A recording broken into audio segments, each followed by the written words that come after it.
बहुत समय पहले सूर्यनगर नाम का एक राज्य था। वहाँ के राजा थे राजा आदित्य वर्मा। वे बहादुर थे पर थोड़ा घमंडी भी।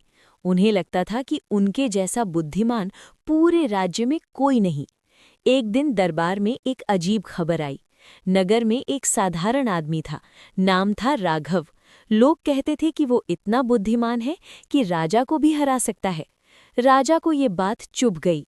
एक साधारण नगरवासी और मुझसे ज्यादा बुद्धिमान, राजा ने गुस्से में कहा।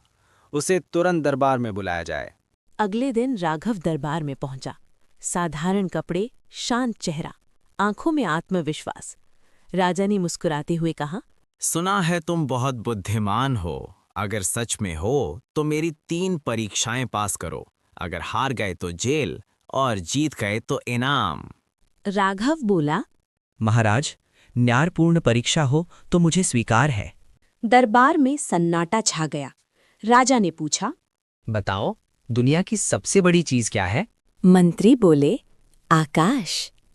सैनिक बोले, समुद्र। राघव ने शांत स्वर में कहा, महाराज, दुनिया की सबसे बड़ी चीज है मानव की इच्छा। आकाश और समुद्र भी सीमित हैं, पर इंसान की इच्छा की कोई सीमा नहीं। दरबार में फुसफुसाहट होने लगी।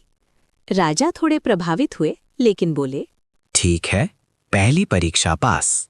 राजा ने कहा, अगर दुश्मन राज्य पर हमला करे और तुम्हारे पास कोई हथियार न हो तो तुम कैसे जीतोगे? दरबारियों ने सोचा, ये तो मुश्किल है। राघव बोला, महाराज, बिना हथियार के भी जीत सकते हैं, बुद्धि से। पहले दुश्मन की कमजोरी जानूंगा, फिर उसके सैनिकों में डर और भ्रम फैलाऊंगा। युद्ध से पहले ही उसका मनोबल तोड़ दूंगा। जब मन हार जाए तो शरीर खुद हार जाता है। राजा ने सिर हिलाया। तुम सोचते अच्छा हो। राजा ने कहा, अब आखिरी सवाल, बताओ, राजा बड़ा होता है या प्रजा? पूरा दरबार चुप। अगर राजा कहे तो खुशामद होगी, अगर कहे प्रजा तो राजा नाराज हो सकता है। राघव कुछ पल चुप रहा, फिर बोला, महाराज, राजा और प्रजा एक दूसरे के बिना अधूरे हैं। राजा शरीर है, प्रजा उसकी आत्मा। शरीर बिना आत्मा के कुछ नहीं, और आत्मा बिना शरीर के दिखाई नहीं देती, इसलिए दोनों बराबर हैं। दरबार में तालियां गूंज उठीं। राजा कुछ देर चुप रहे, फिर अचानक सिंहासन से उठकर बोले। राजा ने मुस्कुराते हुए कहा, लेकिन एक आखिरी सवाल और, अगर मैं अन्यायी बन जाऊं तो क्या करोगे?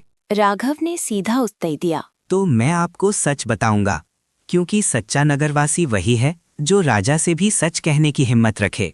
ये सुनकर राजा की आंखों में चमक आ गई। उन्होंने घोषणा की, आज से राघव मेरा सलाहकार होगा, क्योंकि जो सच बोल सके वही राज्य को सही दिशा दे सकता है।